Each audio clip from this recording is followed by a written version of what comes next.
Is there a ghost in the house?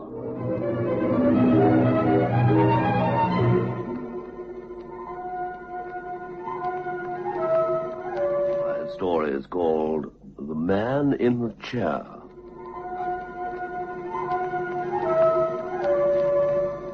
I have never been one for believing in ghosts.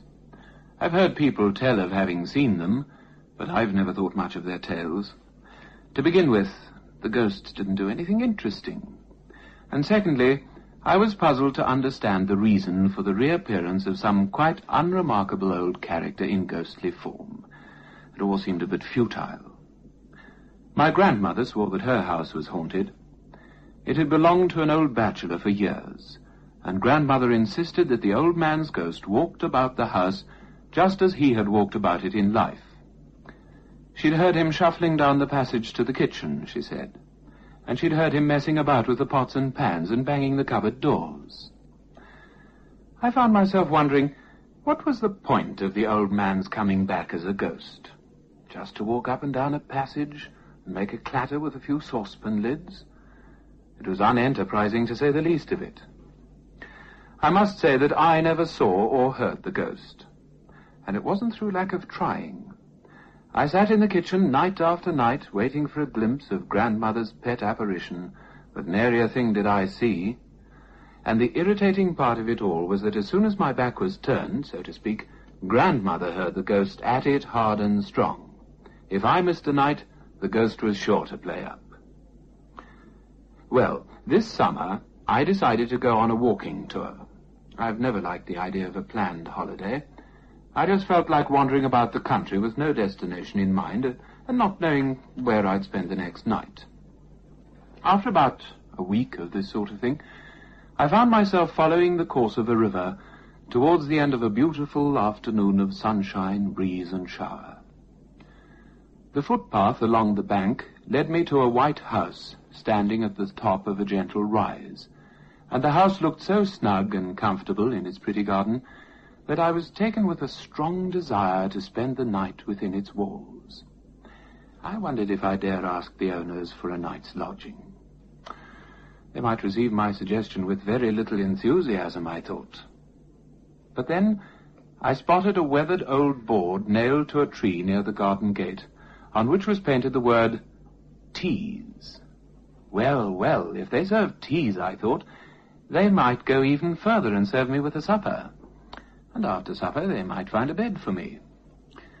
So I went into the garden and walked up the path to the front door, which stood open. A pleasant-looking countrywoman was sitting in an old rocking chair just inside the door, and I made known to her my wishes. She welcomed me with a smile and said, yes, they kept a room for travellers. In fact, people sometimes spent a week with them, for it was a quiet place, and the scenery thereabouts was much admired. She would cook something wholesome and tasty for my supper, she said. There was nothing she enjoyed more than giving townsfolk a taste of real country food. And besides, her husband would soon be back from the fields, and he'd be hungry. This was hospitality indeed. No wonder people stayed at the White Cottage for a week at a time. And indeed, after my supper, and an excellent night's sleep in a feather bed, between sheets that smelt of lavender, I was in no hurry to resume my wanderings. I asked the good lady at breakfast if I might stay on for 2 or 3 days, and she smiled in a knowing way, as if my request was no surprise to her. Of course, she said. There was a boat I could use if I wished. It was moored at the bottom of the garden, and there was a summer house overlooking the river. People liked to sit in it and do nothing, she said. It was very restful. Restful it was. The birds sang in the grove of trees that encircled the summer house and flitted from tree to bush and bush to tree. Brightly colored insects droned past the open windows, and the lapping of the water in the reeds lulled me into a doze within half an hour of my sitting down in a huge old cane chair full of patchwork cushions. When I awoke, I found that it was almost noon, and I found, too, that I was not alone in the summer house. There was a child in the room, a girl of about 7 or 8 years of age, who was sitting on a stool not more than a few feet from me. Her head was bent over a piece of needlework, and the sunbeams danced in her light brown hair. "Good morning," I said. The child gravely lifted her head and said, "I hope I didn't wake you up." "Oh, no," I said. "I'm quite ashamed of myself sleeping on a beautiful morning like this, and after a good night's rest, too." "You're very busy. Why don't you sit over there in the other big chair? I'm sure you'd find it easier to sew in the chair than on that footstool. Aren't you uncomfortable?" "No," she said. "I'm all right. And besides, that's the Major's chair." "The Major?" said I. "Oh, I haven't met the Major. Does he come for walks this way and rest in the summer house?" The child's face was serious. "He doesn't come for walks," she said, "because he's dead." This was so unexpected that my face must have shown bewilderment, for the child went on, "You mustn't mind him. He won't do you any harm. He just likes to sit here. I've often seen him." "But how can that be if you say that he's dead?" "I don't know," said the child. "I don't know how it can be, but he does sit here because I've seen him." There was no answer to this, so I said nothing. Presently the child folded her needlework, got to her feet, and walked to the door.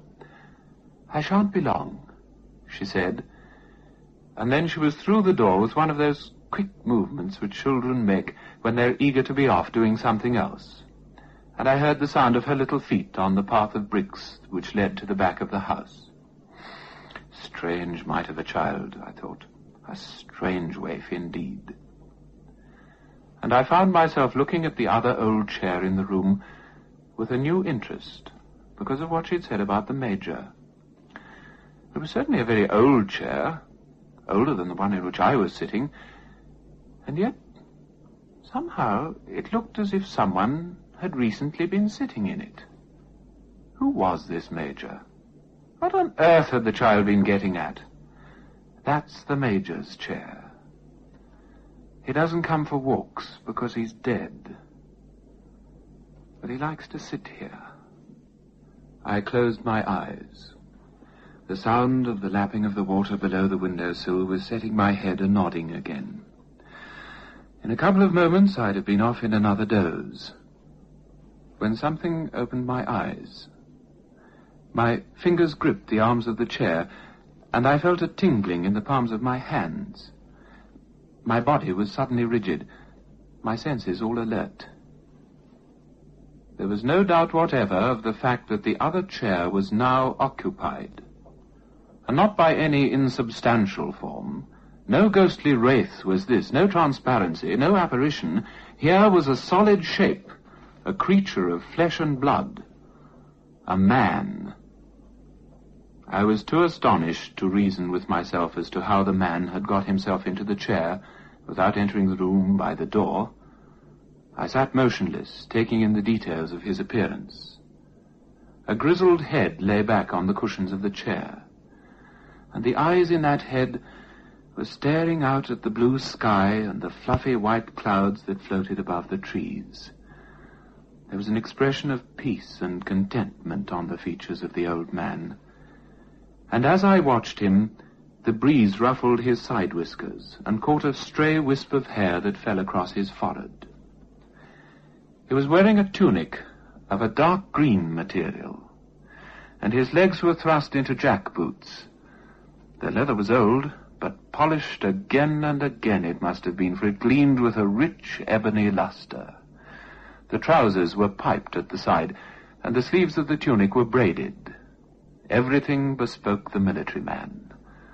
Here, undoubtedly, was the Major.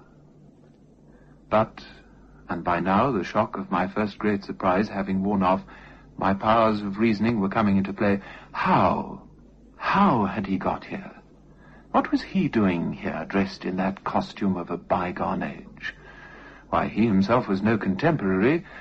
Those side whiskers, nobody wore them today. Certainly nobody wore them in such profusion. Such was the fashion, how long ago? 1850? 1860? And yet, Here was the man himself.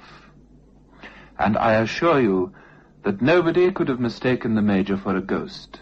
He was as substantial as the chair he sat in. He was a living, breathing human being. I expected him at any moment to turn his head and address me. There was a light footfall at the door, and a figure came running into the summer house. It was the child. She stopped abruptly as soon as she saw the Major. Then she turned to me. "You see," she said, "I told you it was the Major's chair." Somehow I found my voice. "Yes, you were quite right," I said. And I waited for the old man to incline his head, to make some movement, some acknowledgement of the sound of our voices. The child must have divined my thoughts, for she said, "He can't see or hear us. I told you, he is dead." There was something quite gruesome in this matter-of-fact statement by a slip of a child, when the man in the chair was obviously so very much alive. "You're frightened of him, aren't you?" said she. "I wish you wouldn't be frightened of him. I'm not." And she sat down upon her stool with great composure, and pulling her needlework from her pocket, she bent her head over her task and resumed her sewing. The minutes went by. I was convinced that I was part of a dream. I simply had to prove to myself that I really was awake, that I was alive, that I could exert myself.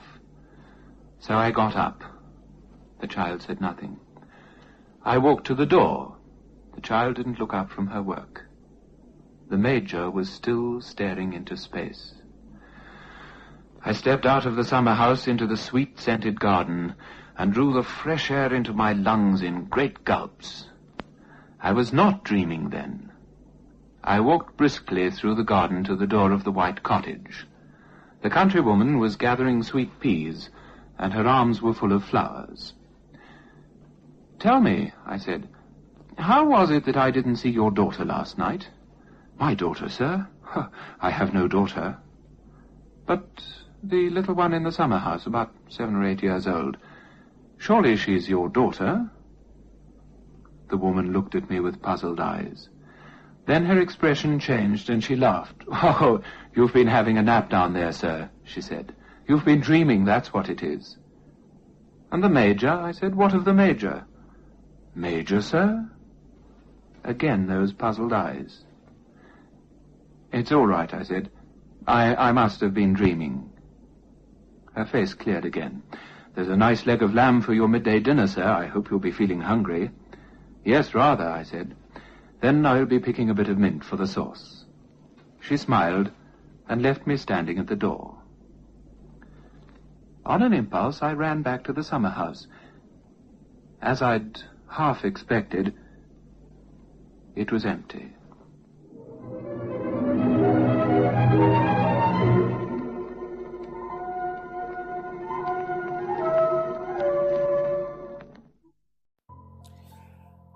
Well, good evening, my friends, and I hope you enjoyed another short but sinister surprise episode.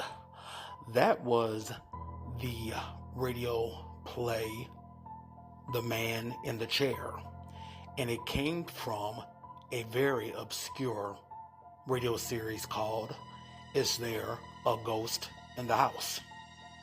Wasn't able to find out much about this particular series, but this was first performed on June 20th, 1963.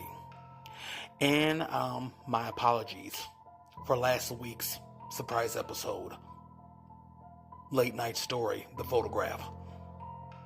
It wasn't until after I posted the podcast that I realized I had already featured this on the episode, short but spine-chilling. But what can I say? The last 2 weeks with the cold, my brain was in the fog, so forgive me. And with that being said, good evening, my friends, and welcome to another episode of Terror Radio Podcast. If this is your first time joining me, then welcome. This is a podcast dedicated in bringing you the best of horror, and thriller old-time radio broadcasts, as well as original stories. I am your host, Keith, aka the Radio Show Nerd, and this will be the season finale of season 3. And I will be taking a 2-week hiatus, but I will be back on March 30th with a brand new season of your favorite radio shows, as well as more original stories and audio scripts. Again, I want to thank you all for your support. Tonight's episode, we're going to have fun. I'm calling this Pests.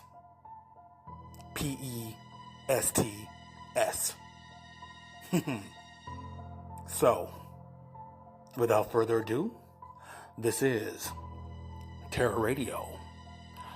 The 2 radio series highlighted tonight are Quiet Please and The Mysterious Traveler. Our first radio play is called Tanglefoot, and this was first broadcasted on Quiet Please, June 4th, 1949. And then we have the radio play, The Man the Insects Hated. And this was first performed on Mysterious Traveler, July 27th, 1947. So, you all know the drill. Sit back, turn down the lights, and listen to Tanglefoot, followed by The Man the Insects Hated.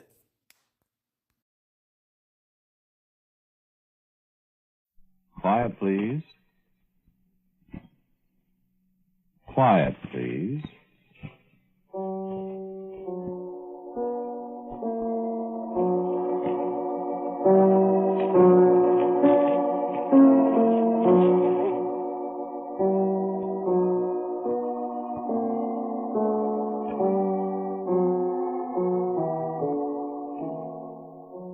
The American Broadcasting Company presents Quiet, Please, which is written and directed by Willis Cooper and which features Ernest Chappell. Quiet, Please for tonight is called Tanglefoot.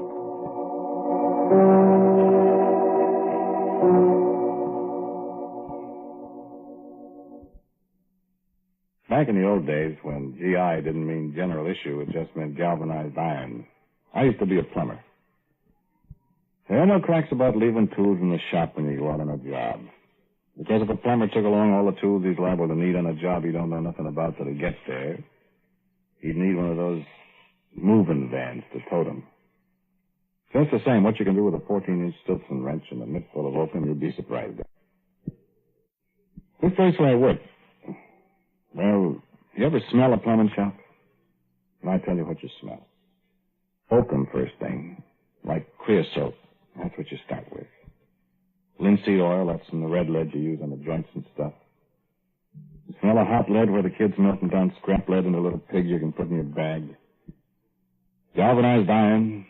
Yeah, sure, you can smell galvanized iron. Go past the bins where they keep the L's and the T's and the street L's and the Cuprins and the Unions, all sizes, and 40-teen sizes. You can smell galvanized iron, all right. Then there's the smell of rats that live back behind the bins.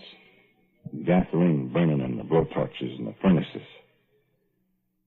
And the thing I remember best of all, the smell of the flypaper. My heavens, there seems to be flypaper every place. I don't know, maybe in the old days there was more of it, or there was more flies or something.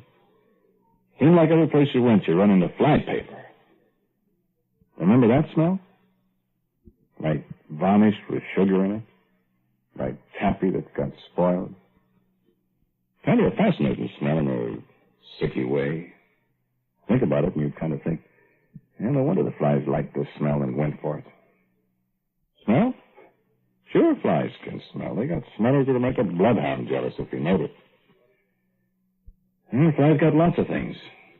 Yeah, you got a jillion eyes, 6 fancy legs, wings, and a trunk like an elephant. Only littler, proboscis they call it. Huh? Ah, not the flies. They can't talk. Boy, how do you break good? I know a lot about flies. I'll tell you about it.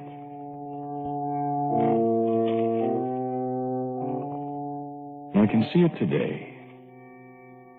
There was people living upstairs above the plumbing shop where I worked. That was in the summer 1915, I guess. Quite a while ago. Their back porch hung over the back porch of the shop. Made kind of a shed where we used to thread pipe, melt up scrap lead, stuff like that. And Ricketts, the horse, he used to be tied up back there in the alley with a wagon. When he was working back there, it was quiet and shady and hot. All you could hear was Ricketts stamping his feet and switching his tail at the flies, and maybe the hoo of a gasoline furnace. And whoever he was working with talking kind of lazy and slow in the heat. Ah, boy, was it hot. I and Herbie, we was threading 3/4-inch black iron pipe. You want the boat excursion tonight, Buck?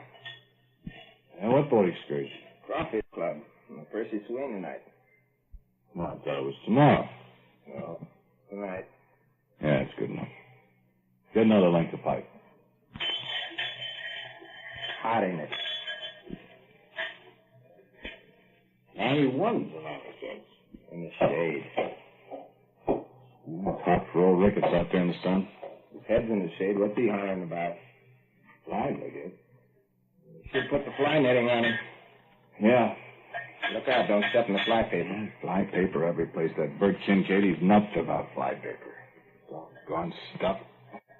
It's all over the place. That's where you're throwing it. You throw up the pipe. I'll take care of the fly paper. You think with all that stuff around there wouldn't be so many flies? Flies are smart. How do you mean? Smart. Not fly paper. Fly paper's always full of them. And them's the dumb flies.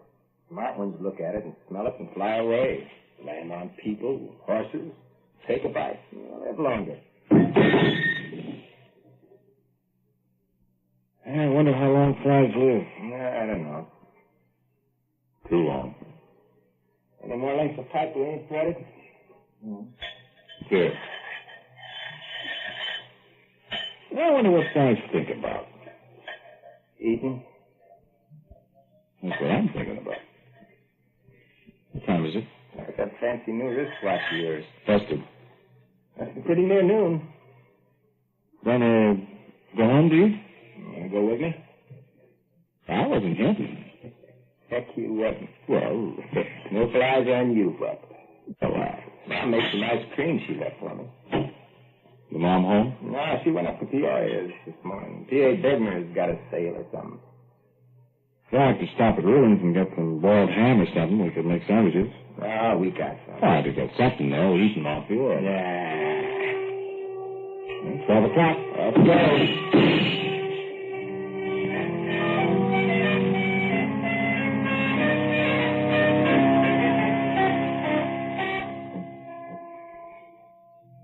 You ever hear anything sound so simple and easy and not meaning nothing?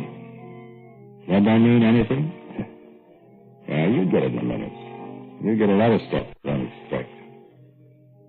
It all started that way, always threading pipe and kicking fly paper around and stuff. We ate up the ice cream at Herbie's house, stood in the kitchen. It was kind of cool. And gosh, I hated to go back to work. I hate to go back too, but I'd like to lay down and take a nap or something. Yeah, Bert Kincaid, can you? Yeah. Wish that was a fly. Yeah. Go bite Bert Kincaid. But only thing that's wrong with him is he's a boss. Flies don't have bosses. Want some more ice cream? Yeah, leave some for your mom. No, she don't like ice cream. Don't you want some more? No, I'm full. Thanks. We can set a couple minutes more. It's only 20 to 1. Yeah. Well, I was thinking about flies. You crazy about flies today? I just got to thinking about it. Well, what became of your dog? I in the backyard. It's hot. I like to get under the full shed. Keep cool. Like you handled that myself? Yes, I had a pet fly. You're crazy. I had a pet fly. Fasten the rope on him. Lead him around. Now, these little bitsy rope you'd have to have. This would be a great big fly. Big as a dog. What kind of a dog? I like that old collie of Masterson. A fly that big bite you, you'd be ruined. Looking at the fly with a magnifying glass the other day. I've seen one once. Got the meanest looking faces I ever seen. Great big eyes. Chicken eyes. Look at you from all over. Always washing their faces like a cat. They carry germs. Oh, sure. Germs. Gee. That big fly'd sure be something. Sure be a swell pet, though. If you could tame them. Oh, I'd tame him all right. Maybe the fly tamer. Be as big and strong as a bull. Have to put a big chain on him. And fly away with you. Maybe I could train him to take me places. Fly, you know. Yeah, you should think of the educated fly. Flies are smart. Fly paper catchers and good old Tanglefoot boy. Well, if they have an awful big piece of Tanglefoot to catch this old boy. Ain't that much Tanglefoot in the world. Ain't no fly like that in the world either. Oh, boy, if there was. Didn't you hear the whistle? Come on, 1:45. Yeah. I know what you'd feed a fly that big. Have to feed them people, I guess. Come on, let's go.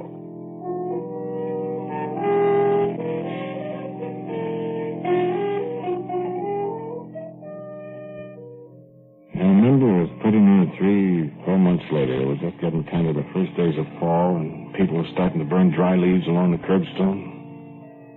Herbie and me was fixing a hot water heater for Frank and Edith Gibbons, the telegraph operator. Live out there where Washington runs into Court Street.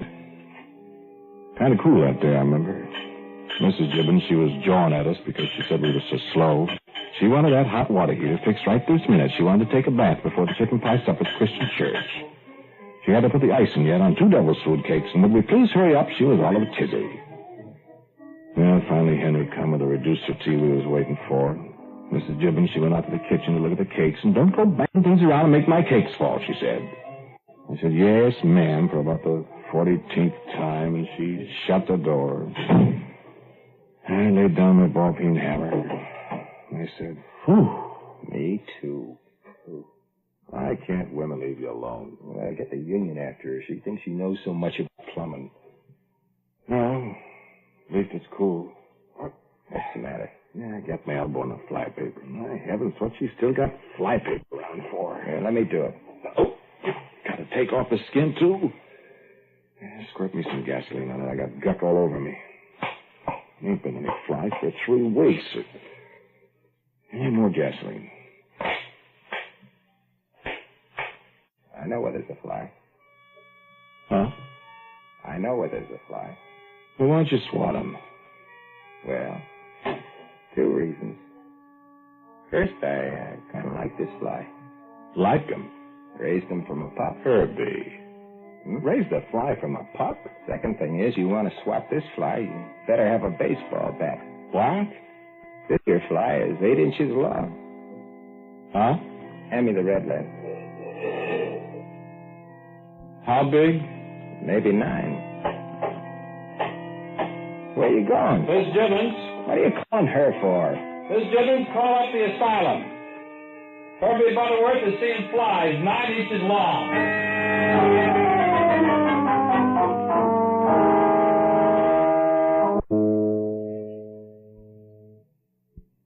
Here, under the coal shed. Come on, Teddy. Here, Teddy, boy. Here, Teddy. Come on, Teddy. Come on out there, boy. Teddy. Come on, Teddy. Here, boy. Good dog. Come on, Ted. Ted. You hear me? Come on out of there. Come on now. Ted. Come on, boy. Teddy.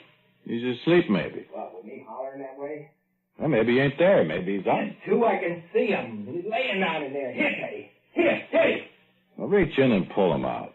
Come on, dog. Come on. What? Huh? He's dead.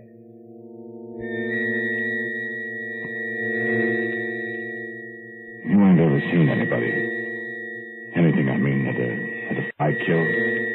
No, I don't mean killed by putting germs on them or like that. I mean, well, murdered by a fly. This here fly is 8 inches long. Maybe 9. This here fly killed Teddy, that was Herbie Butterworth's dog, that was a hound dog that weighed 42 pounds on John April's scales the day before. This here fly, he just up and killed poor old Teddy. But maybe Teddy was scared to death by the fly first. Because nobody in the whole great big wide world ever seen a fly that was 8, 9 inches long. Nobody but first Herbie and then Teddy. And afterwards, me.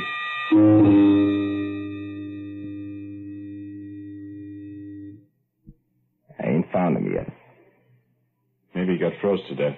Kind of scares me, Buck. Don't it you? He comes after me, I'll bat him on the head. He'll come flying up to you. Come flying up. You won't even see his wings. You know how a fly's wings is. You can see through them.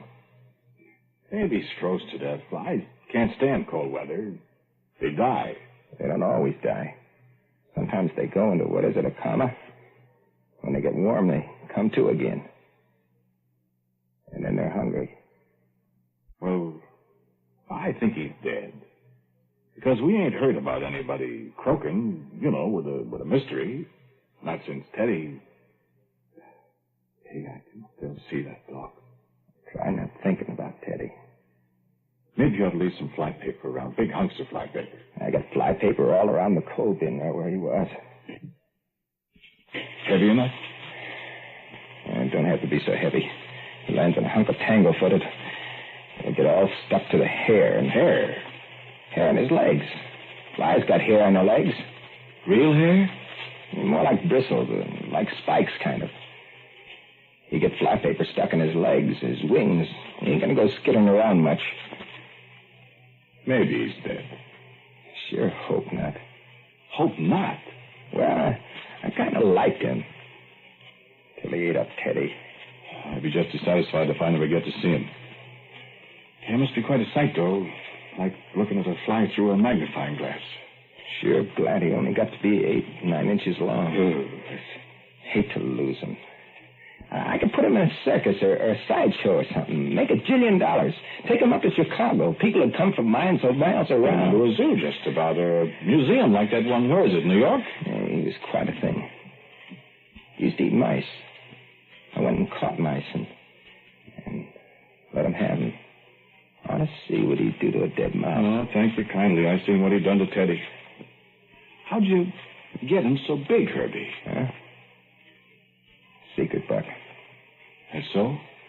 I bet if he'd lay an egg, the egg would be bigger. I mean, the pup would be bigger than he was.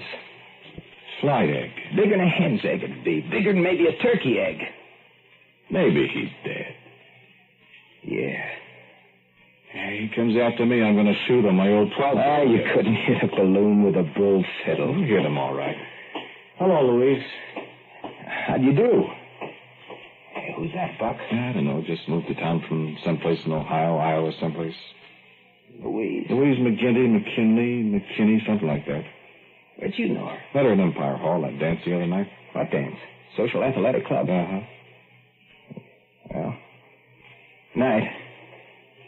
See you at the shop in the morning. So long. It's cold, ain't it? Yeah, gonna snow. Feels like snow. More busted water pipes. Yeah. Well, so long, Buck. Say, at Louise, what's her name? That's something, ain't it? Yeah, I feel like that there type. I like it. Say, Herbie. What? Listen. What? Listen, that great big fly of yours. Yeah? On the level now. Is there a great big fly? Huh? Couldn't you just be... Well, I just thought about it all of a sudden. I never seen this here fly. You mean you think I'm just fooling? I was wondering. I was just making it up. Was you? No. I wasn't making it up. I just wondered. Listen, Buck. I never made that up. Listen, I wished I was. I wish I'd never started making flies grow big. I would have stopped when I got one this big. I don't know whether to believe you or not. Listen, Buck, when I think what that there fly... Remember way back last summer when we first talked about it? You said, what would you feed a great big fly? Yeah. Remember what you said? What? You said people. People, you said. That's what you'd feed them. Oh, yeah. Listen, Buck, he already had a dog. That we know about. What if he ain't dead by now in all this cold? He must be... Must be what? Hungry.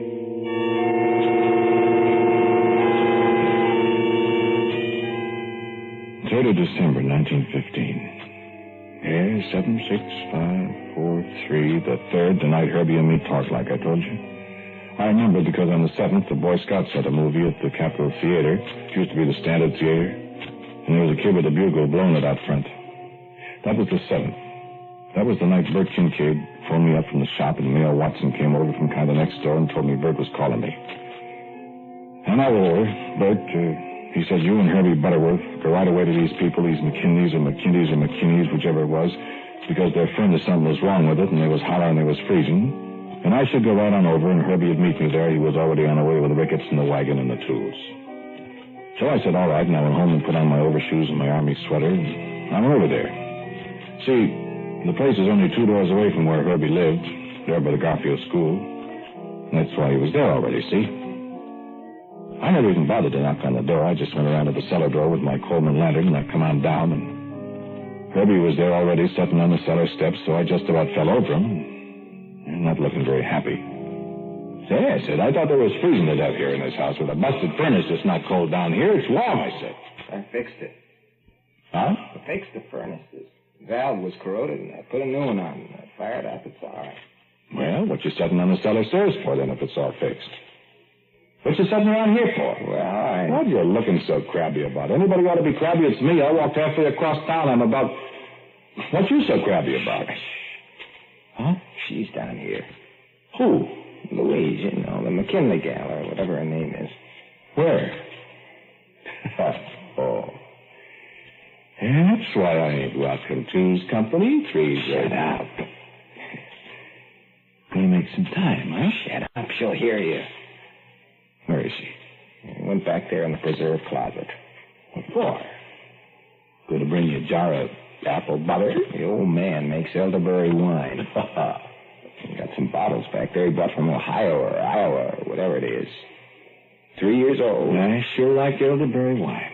I know it. Well, I tell you, Herbie, I'm a good guy. I'm your friend, Herbie. Seeing you got everything fixed up, I'll beat it. You don't have to go. I never stood in the guy's way, Herbie. I'll go out into the cold and the snow. Ain't no I'll snow. go right home and read V.C. Allensworth's editorials in the Times, and I'll leave the coast clear for you. You don't have to do that, Buck. Just as soon as I have one drink of elderberry wine. Knew there was a catch in it. Now I'll go right away, honest, Herbie. Hey, you've been telling her about giant flies and things. Cut it out. That thing's dead. I guess If it ever was alive. You got the makings? got some tailor-mades. Need those? Yeah, much obliged.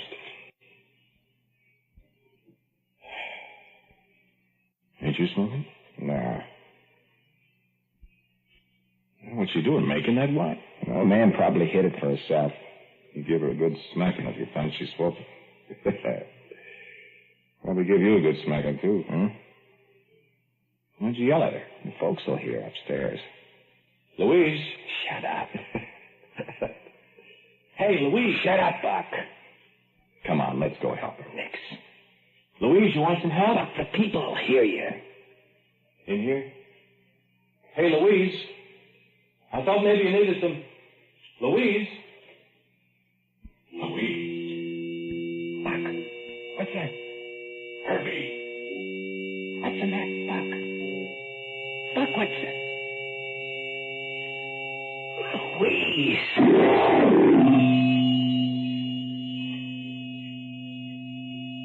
I could recognize her by her clothes. By her clothes, that's all. You never saw a person that let a fly. No, you never did. Herbie and I did.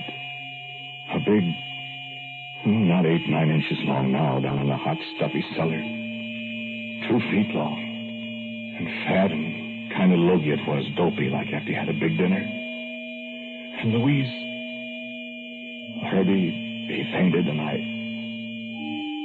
Back there by the furnace pipes, I could see them eyes, the Chilean eyes, and that trunk like elephant. It kind of buzzed and wiggled its eyes at me and rubbed its face with its... and paused like a cat washing its face after dinner. And I tried to holler, but all I could hear was this buzzing, that's all. And then it kind of stumbled out from the pipes, and it jumped, and it come right past my face, and it flew kind of sagging, kind of out of the corner of my eye. I seen it. It flew right out into the furnace room, and the furnace door was open, and the fire...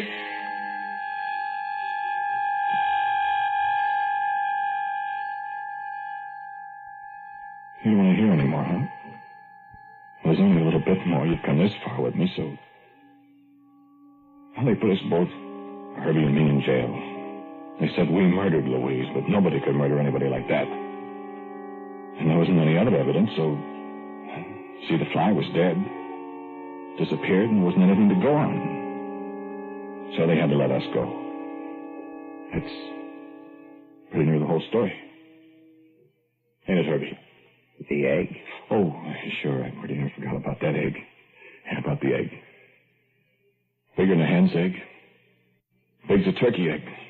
Back there in the dark behind the pipes. I didn't see it. Buck seen it. But I never told anybody about it. Did I, Herbie? Nobody but you. And when they left us out of jail, we come back here looking for it, but it was gone. There was kind of a scrunching back there, and we looked, and sure enough... Larva. They call it in the books. You know. And we took it away with us. And sure enough... This one grew bigger than its father, or its mother, or whatever it was. And every one since then has got a little bigger and a little hungrier. Is that so, Herbie? Yep. Hungry all the time. Never let him out to hunt. Wait. Look at him. Ain't he a dinger? First real live pet fly you ever seen. Here, Louise. We call him Louise. Look at them eyes. Jillions of them. Look. He unrolls his trunk. Ain't that cute? Nice, clean face. See the sharp bristles on his legs? Biggest fly in the world. Bigger than a collie. Bigger than a Shetland pony, I bet. And hungrier, too. Come on, Louise. Wake up. He's awake, Buck. Uh-huh. Okay, Herbie? Okay. Go on in. Now, you I'm talking to. You, he says. Go on in. Go on in. Louise is hungry. What's the matter? Can't move your feet? Sure. You stuck in something? Used to call that stuff fly paper. We got a different name for it now. Yeah, no use trying to get loose. You're stuck for good. And Louise is hungry. Only hurt a minute, that's all. Careful, Louise, honey. Don't get your feet stuck in the man paper.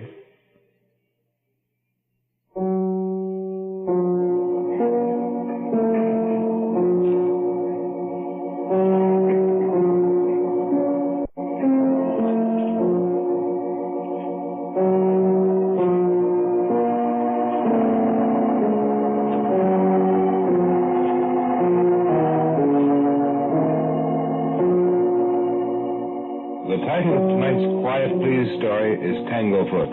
It was written and directed by Willis Cooper, and the man who spoke to you was Ernest Chappell. And my friend Herbie was played by Jack Lescoulie. As usual, music for Quiet Please is by Albert Berman, and the sound by William J. McClintock. Now for a word about next week's Quiet Please, here is our writer-director, Willis Cooper. Okay, Bill? Thank you for listening to Quiet Please. Got a story for you next week. It's kind strange title of The Hat and the Bed and John J. Catherine. The Hat and the Bed and John J. Catherine. Next week. So till next week at the same time, I'm quietly yours, Ernest Chappell.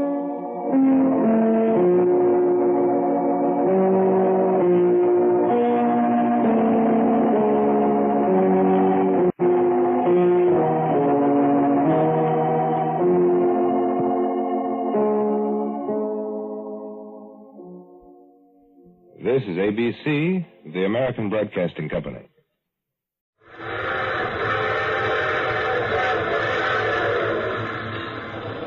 Mutual presents The Mysterious Traveler.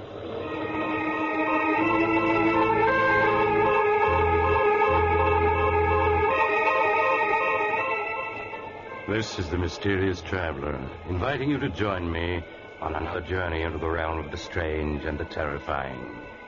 I hope you will enjoy the trip, that it will thrill you a little and chill you a little. So settle back, get a good grip on your nerves, and be comfortable. If you can.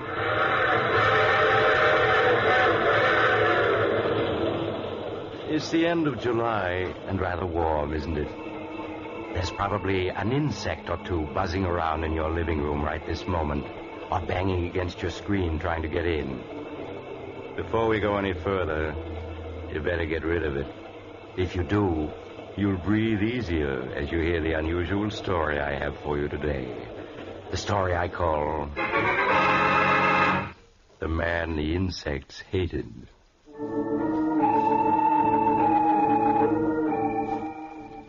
My story begins in a homemade laboratory in a crumbling mansion on the edge of a bayou, deep in the heart of the Louisiana swamps.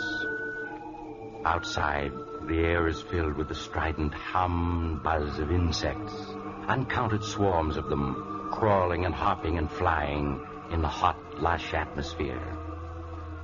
Inside the laboratory, the air is filled with the same sound as a small man with graying hair lifts a wire insect trap to a table. Listen to them, Mary. How they hate me, every one of them.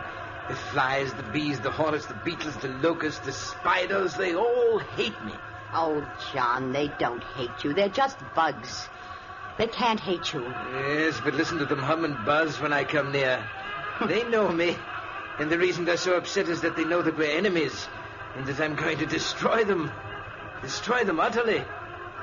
All right, John. Oh, Mary, you look tired.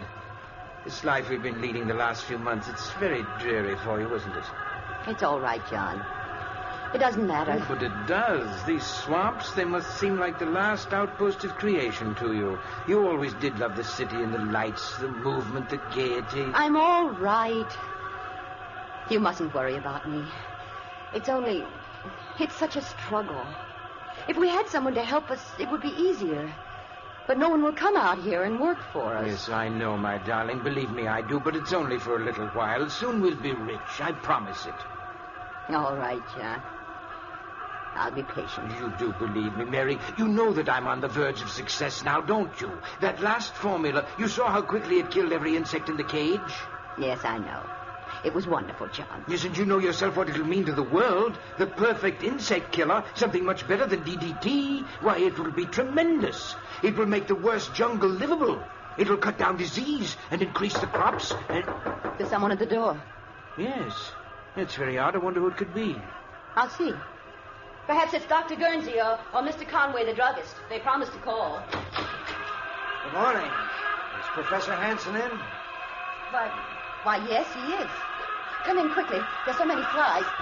Yeah. Seems like the air is full of bugs outside. Never saw so many in my life. What is it, Mary? It's someone to see you, John. I don't know who. Andrews, the name, Professor. Martin Andrews. Say, you really are out in the wilds here, aren't you? Thought I'd never find you. Yes, we are rather isolated, but... You're wondering who I am and what I want here. The truth is, I was in Conway's drugstore back in town, and he told me you might be able to use a handyman. Oh, a handyman? Yes, we can use a handyman. How much do you want? Oh, not very much. I guess $25 a week would do me. We can manage that, I think. But on second thought, I don't know. I'm not crazy about these swamps with all these bugs around and... Oh, please try it anyway, Mr. Andrews. My husband is engaged on some very important research, and he needs help badly. Oh. Well, when you put it like that, Mrs. Hanson... Then you will stay. Yeah, I'll stay. What have I got to lose?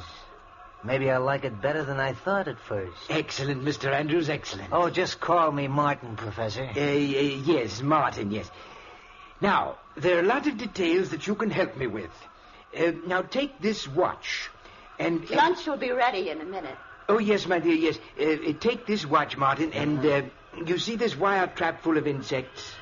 Yeah. There must be thousands of bugs in there. There are. You see, I'm working to discover the perfect insect exterminator. Oh, yeah, I see. Yes, and in this spray gun, I have my latest solution, Formula 312. And I'm going to spray it just once at this trap full of insects, and you are to time how long it takes them all to die. You're going to kill all those bugs with just one squirt from that sprayer? I hope so. And they know it, too. Listen to them hum. How they hate me. They know I'm going to kill them, and they wish they could get free to kill me. Huh? Oh, yes, they know me. Insects hate me. All insects, just as I hate them. They'd kill me if they could, but instead I'm going to kill them. Have you got your eye on the watch? What? Oh, yeah, sure. Then start timing. Now, watch and listen.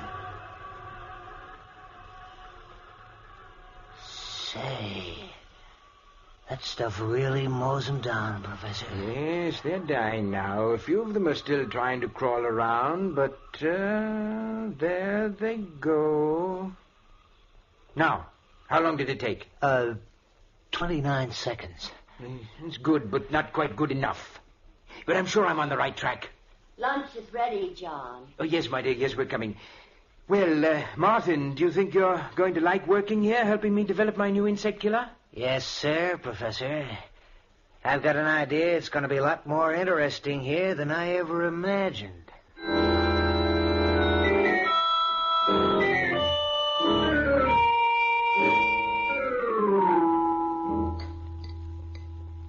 Some more coffee, John?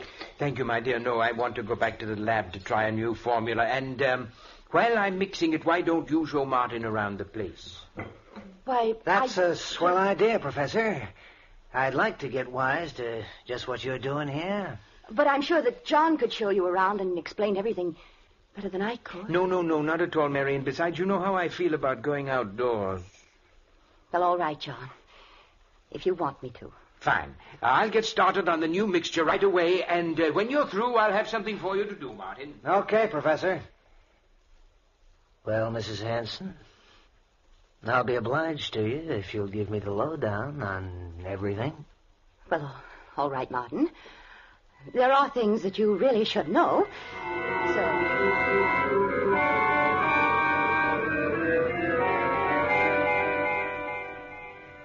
So, that's how it is, huh? Mm-hmm. The professor is hipped on the subject of bugs and wants to rid the world of them. And he thinks they all know it and hate him, huh? Oh, that's a hot one. The bees and the mosquitoes and the flies, they all got it in for him, huh? You mustn't laugh.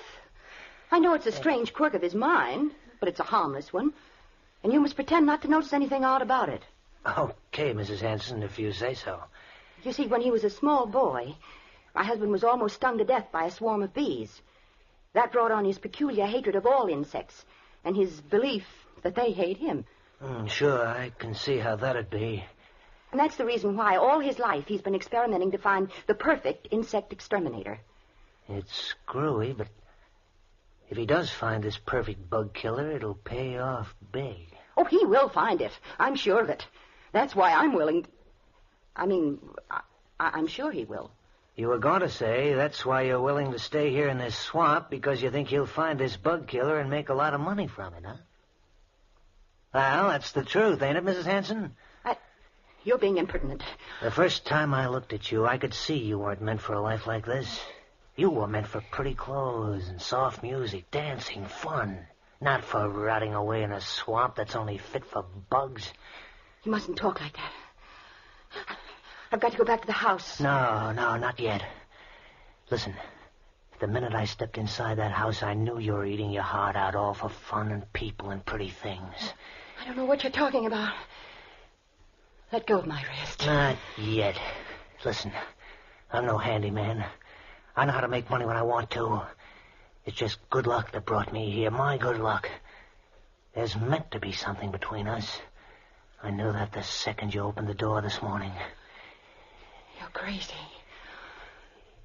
Let me go. Sure, I'll let you go. There. Well, why don't you run away from me now that you can? You mustn't say things like that. You mustn't. But I already have, and I will again. You weren't meant to be married to a dotty old dodo like the professor. You were meant to live. And I'm going to hang around here until I prove it to you.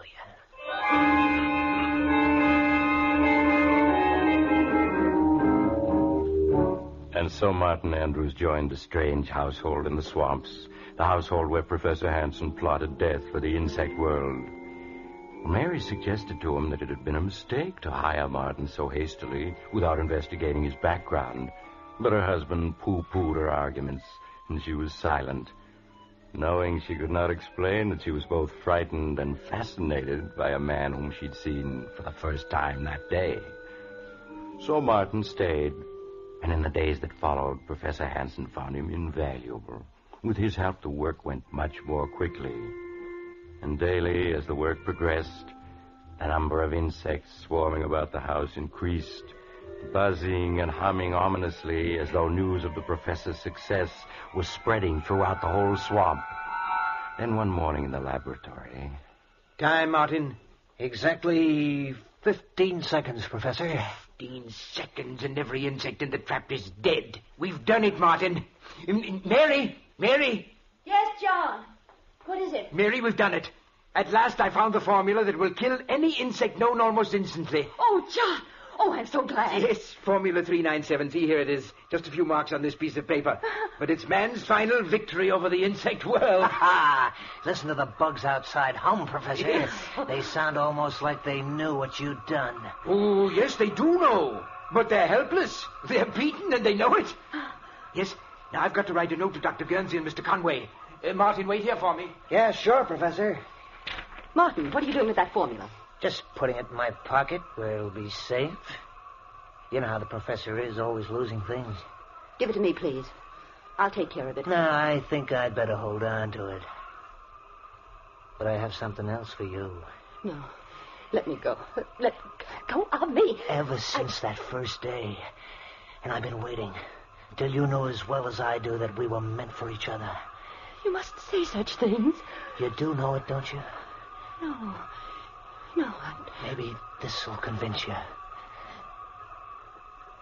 Oh, Martin. Now you know it, don't you? Yes. Oh, I'm crazy, I suppose, but I can't help it. You've got to go away, Martin. Now, today. You are crazy if you think I'm going without you. Oh, here comes the professor. We'll talk about it later. Martin, here's a note from Mr. Conway, the druggist. I've asked him to come out with Dr. Guernsey tomorrow night. Will you drive into town and deliver it to him, please? Sure, Professor. I'd be glad to. Right away.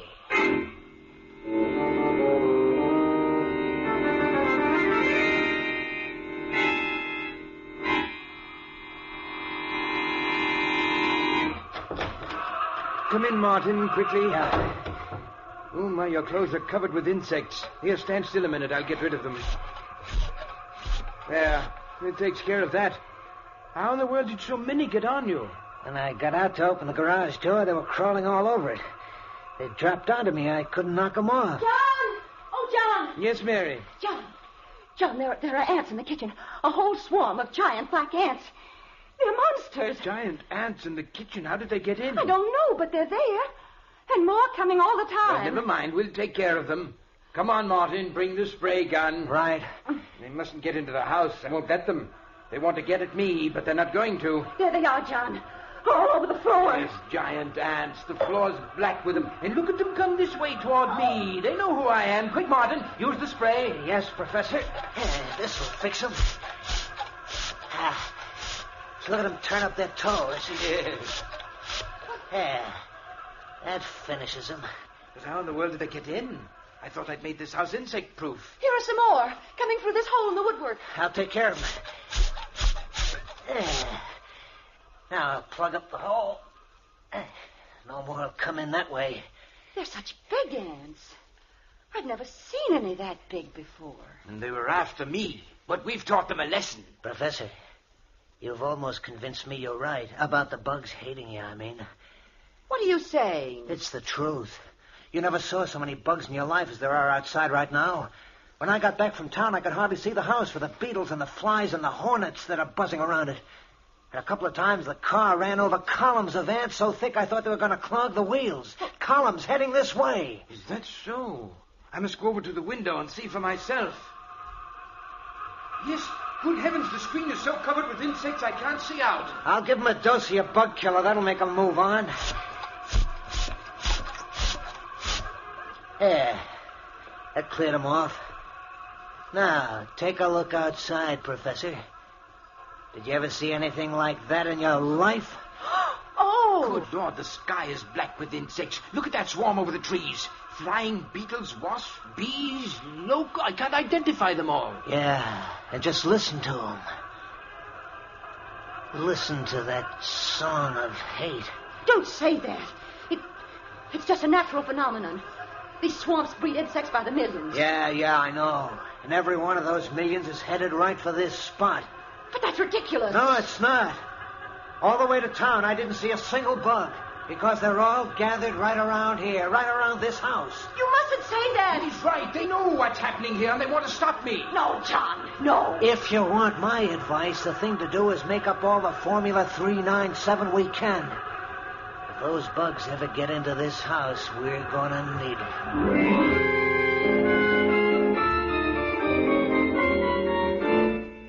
As the day wore on, the clouds of insects surrounding the old mansion in the swamps grew steadily bigger.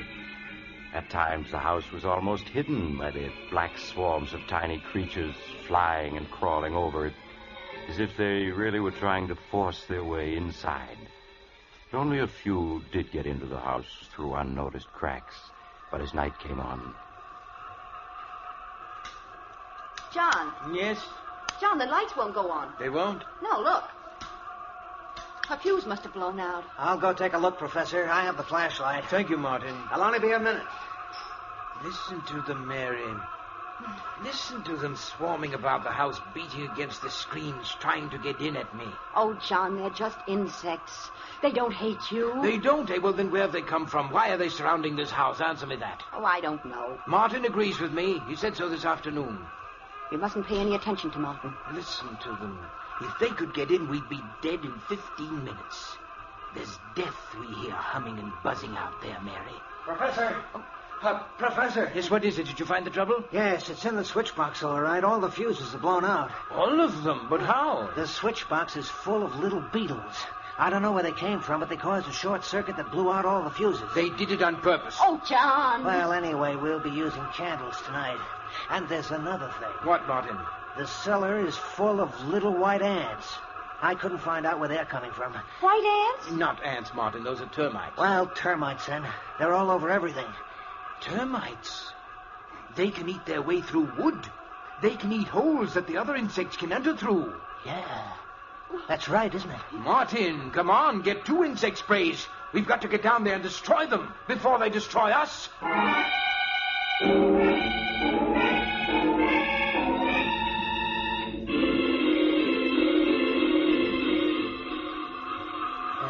Listen to them. There must be billions of bugs out there. Crickets, bees, flies, hornets, wasps, ants, every kind of insect there is.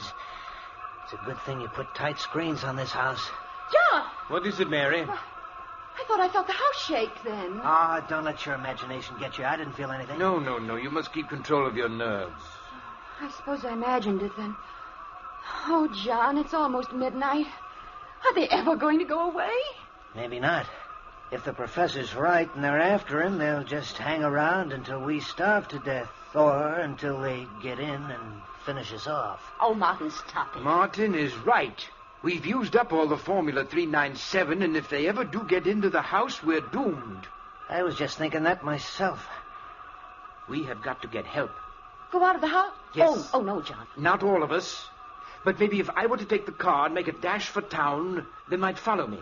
John, that's madness. In the sedan with all the windows shut, they couldn't get at me, and in town I could get help. Yeah, you could. I could make up more Formula 397 at Conway's drugstore, and he and Dr. Guernsey can come back with me. And if we used a big pumper spray, we could destroy every insect that's outside. No, you mustn't try it. It sounds like a good idea to me. I'd go, only I couldn't mix the formula. No, John, you mustn't go out. Yes, I'm going to do it.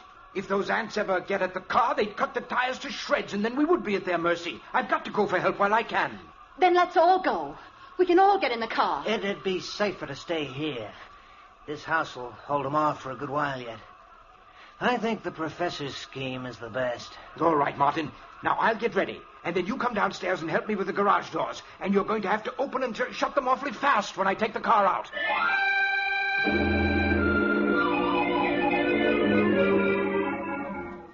Despite Mary's protests, Professor Hansen carried out his plan.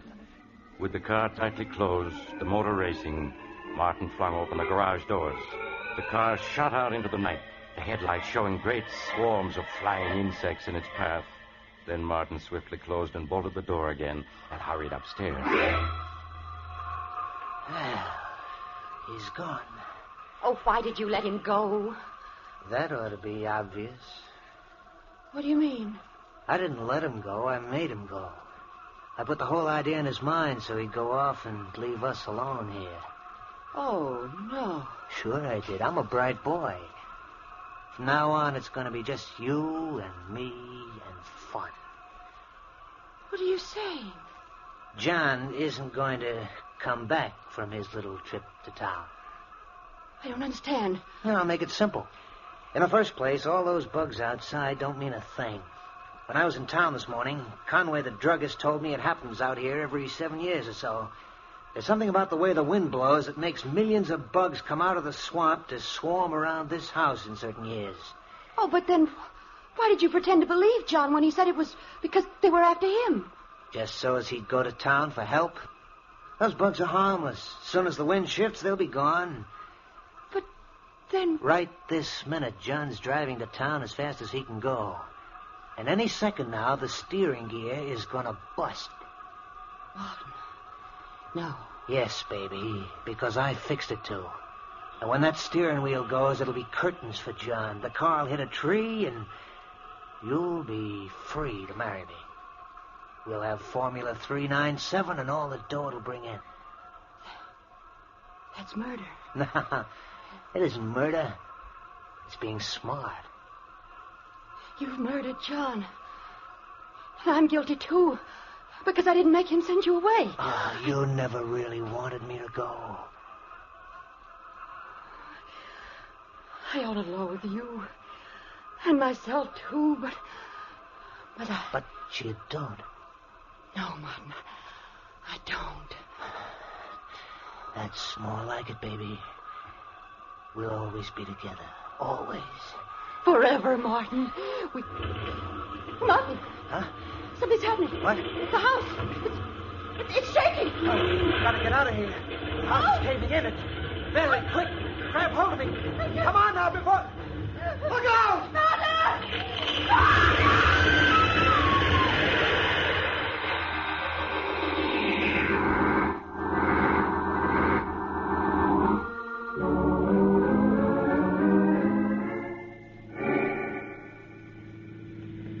Mr. Conway, can't you drive faster? We must get back to the house. I'm driving as fast as I can, Professor. Professor, you must control yourself. That was a serious accident you were in. It's a miracle you weren't killed. Sure was. Where your car hit that tree, I'm just glad it wasn't me. Yes, but please drive faster. No, I should never have allowed you to return to your home with us. You should be in a hospital. But, Doctor, my wife and Martin, I've got to save them. Those insects. They hate me. They're out to destroy all of us. They'll kill my wife and Martin if we don't get there in time. Professor, you must calm yourself. I'm sure it isn't as serious as all that. Oh, Doctor, you're like everyone else. You don't know how dangerous the insect world is, but I know, and that's why they hate me, and that's why they're out to destroy me and my wife and Martin. Well, we're almost there. The house is just around this bend in the road. Yes, but please hurry. You mustn't slow down. Professor, I gotta take this curve slow. After all, we don't want no more... Good Lord. The house. It's collapsed. They've wrecked it. The insects have wrecked it. I told you they were out to get me. Now come quickly. We must find my wife and Martin. Come along, Conway. This looks bad. Yes, Doctor. Mary! Mary, where are you? Mary, answer me. Conway, you'd better start looking through the wreckage. Okay. Mary! Mary, where are you? Oh, Lord, I've never seen so many bugs in all my life. If we only had more of my Formula 397, we could kill all of them. All of them. But they won't get the better of me. They won't. Oh, Professor, what are you doing? There isn't any spray in that gun. It's empty. I'll show them. I'll show them. Doctor. I found them. They're under the wreckage of the house. Oh, you'd better take me to them, Conway. Perhaps we can... It's too late, Doc. They're both dead. Dead? They're dead? Yes, Professor. They were killed by falling timbers when the house collapsed. No. No! It wasn't the falling timbers that killed them. It was the insect world that killed them. They tried to destroy me, and instead they murdered Mary. And now they're trying to break me down. But I won't let them. I won't let them. I've got my formula. Formula 397. This spray will destroy them all. Yes. They're dying left and right. They're dying. You see? Doc, what's wrong with them? That spray gun's empty. Yes, Conway, I know. I'm afraid he's completely mad. The insect world has destroyed his mind.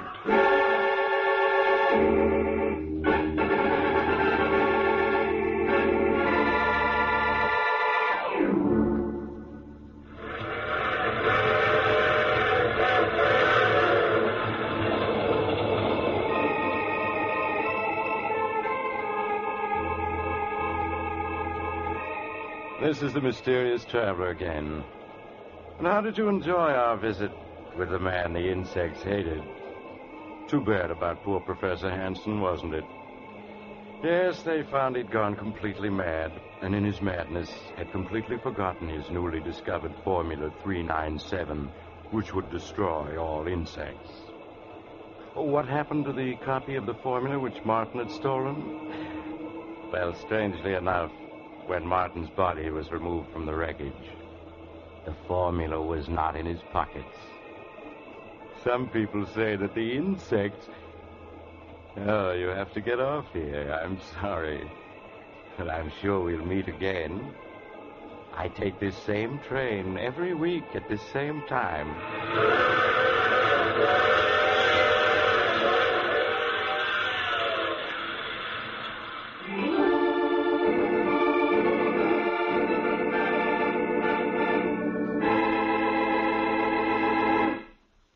You have just heard The Mysterious Traveler, a series of dramas of the strange and terrifying. In today's story, the cast included Maurice Tarplin, Eric Dressler, Helen Shields, and Robert Dryden. Original music was played by Gene Perazzo. The Mysterious Traveler is written, produced, and directed by Bob Arthur and David Kogan.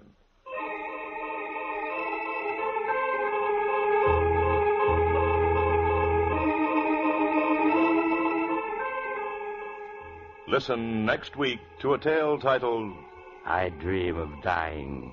Another strange and terrifying tale of the mysterious traveler.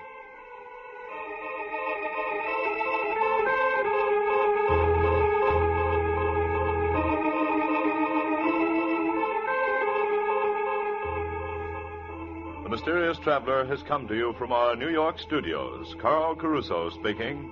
This is the Mutual Broadcasting System.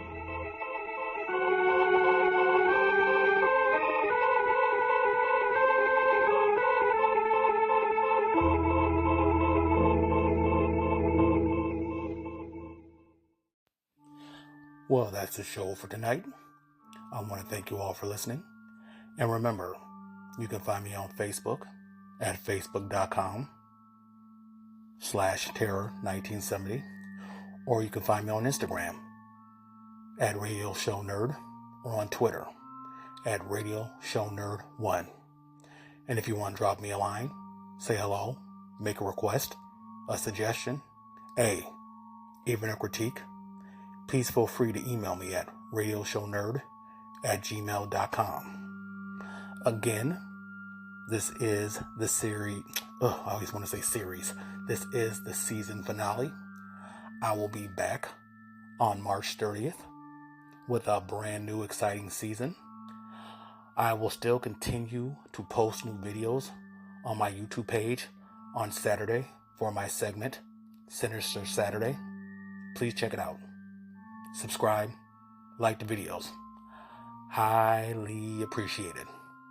Again, this is your host, Keith, aka the Radio Show Nerd, saying so long for now, but I will be seeing you soon. Thanks, everybody.